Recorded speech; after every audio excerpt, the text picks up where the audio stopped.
Center to take a closer look at this information, at this study. Thank you so much for coming on. We appreciate you being here. What's your initial reaction to hearing this study? Are fewer doctor visits a sign of good health, or is this just something, prolonging possibly more serious overall issues? Well, I'm kind of worried that it could be something that is maybe be related to more serious issues, because if people don't go to the doctor, then they may not get the regular screening visits. And what we see in the hospital often, if people don't come into the doctor, is we see people presenting at later stages of disease.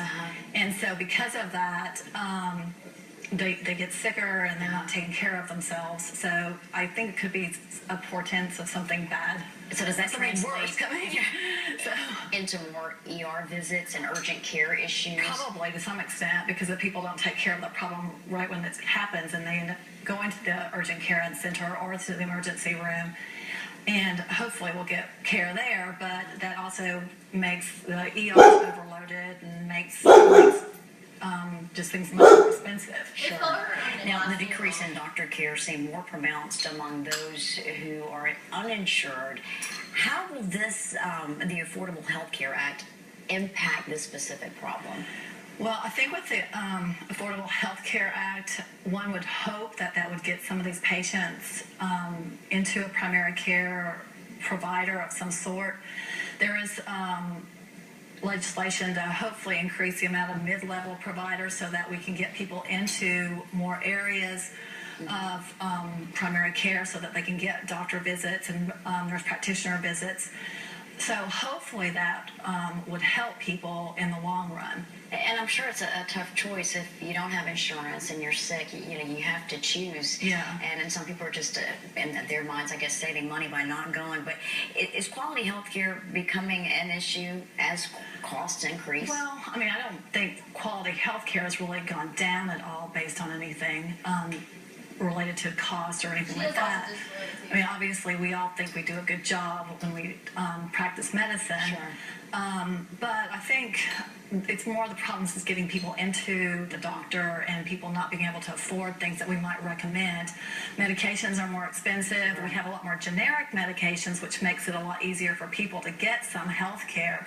But there may be things that aren't covered, and that patients may not be able to take those medications that might help them. Right, and if they know it's not covered, it might be a deterrent to them actually going and paying the doctor a visit. Now, the study also showed that overnight hospital stays are rare, with only 94% of the population reporting they'd stayed overnight in the hospital in the past year.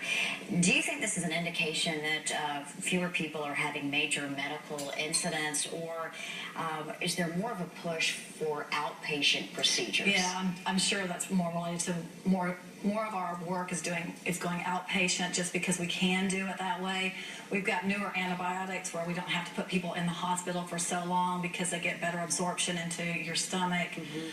So there's lots of different factors that probably relate to that. Also, we used to put patients in the hospital for weeks at a time and just watch them and do all the medical tests.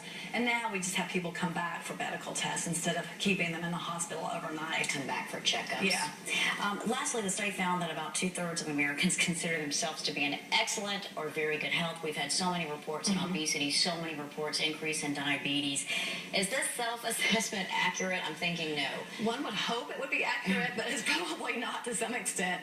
And it probably is good for a lot of these people to be seen by a physician so they can get screened for high blood pressure or high cholesterol or things that may end up showing up later on in life or causing more problems later on in life. Prevention is key. Yes. All right, Dr. Judy Kinzy, we really appreciate you being with us today from UT Medical Center. Thank you so much. Okay. All right, we're coming right back after this.